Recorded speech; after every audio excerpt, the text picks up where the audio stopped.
म्हणजे अगदी गब्बरच्या भाषेत सांगायचं झालं तर तेरा क्या होगा कालिया। मित्र हो, नमस्कार। एकनाथ शिंदे आणि त्यांच्या 40 साथीदारांच्या कपाळावर गद्दारीचा शिक्का मारला गेला आहे। अहो, परवाच बघा उद्धव ठाकरे म्हणाले कितीही डुबक्या मारल्या तरी गद्दारीचा शिक्का पुसला जाणार नाही, धुवून निघणार नाही।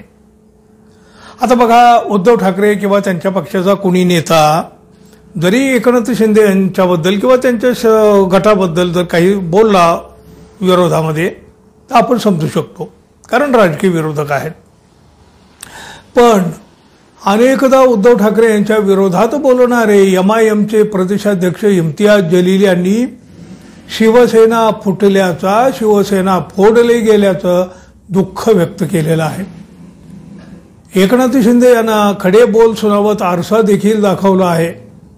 आता या इम्तियाज जलील बघा MIMचे प्रदेशाध्यक्ष, पण त्यांना शिवसेना उद्धव बाळासाहेब ठाकरे पक्षाचे ते सध्या चांगलेच प्रेमात पडलेले दिसतात।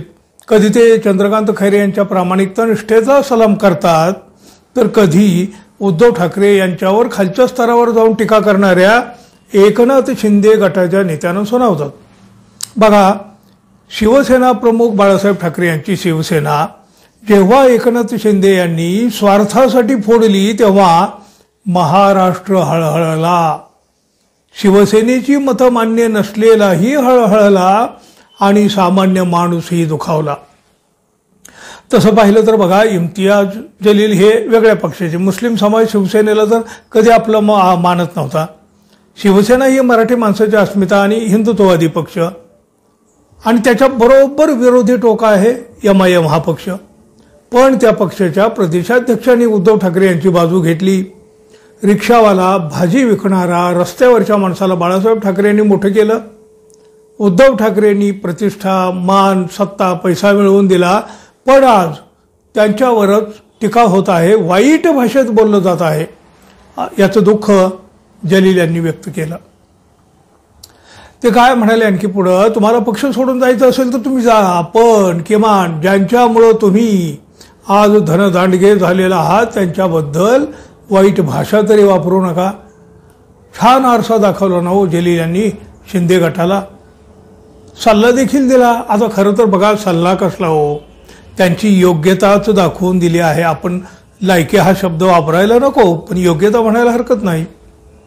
संपूर्ण देशामध्ये महाराष्ट्रातील राजकारण घाणेरडे बनलेले आहे। बदनामी आणि धोकेबाजीमुळे महाराष्ट्र ओळखला जाऊ लागला आहे। 2024 मध्ये ज्या निवडणुका झाल्या लोकसभेच्या आणि त्यानंतर विधानसभा निवडणुकीत पराभूत झाल्यानंतर इम्तियाज जलील यांनी आपल्याला राजकारणाचा वीट आला आहे असं एका मुलाखतीत म्हटलं होतं। त्यावरून ते आता राजकारणातून निवृत्त होतील वगैरे अशा काही चर्चा सुरू झाल्या होत्या, पण त्यांनी खुलासा केलाय, ते म्हणले आपण नाराज आहोत, पण म्हणून राजकारण सोडणार असा नाही। पुढं काय म्हणाले बघा, ते महत्वाचं आहे। जात आणि पैशाच्या जोरावर जर मतदान होत असेल तर तुम्ही कितीही चांगलं काम केलं तर त्याचा काहीही उपयोग होत नाही, महत्वाचं बोलले। पण बघा, चर्चा जी होती ती त्यांनी एकनाथ शिंदे गटाला जी जागा दाखवली, त्याची जो आरसा दाखवला त्याची।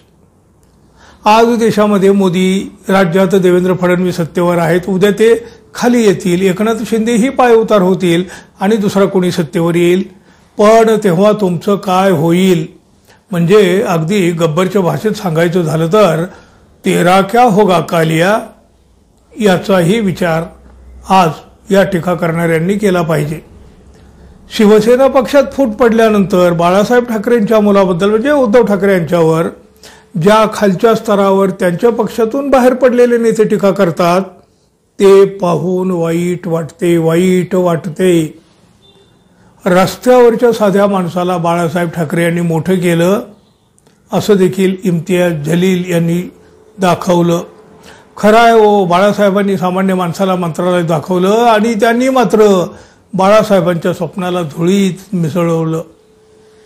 पण बघा, वेळ सर्वांची येत असते, तेव्हा काय MIM पक्ष असो किंवा हे जलील असो, शिवसेनेची त्यांचा तसा काहीही संबंध नाही, उलट असेल तर ते राजकीय शत्रुत्वता आहे। जलील सत्य बोलून गेले, एकनाथ शिंदे यांना आरसा दाखवला आणि भविष्यातील भीतीही. शिवसेना फोडल्याचं दुःख त्यांना आहे, पण यांना काय. मित्रांनो, शिवसेना फोडली हे तुम्हाला तरी आवडलंय का?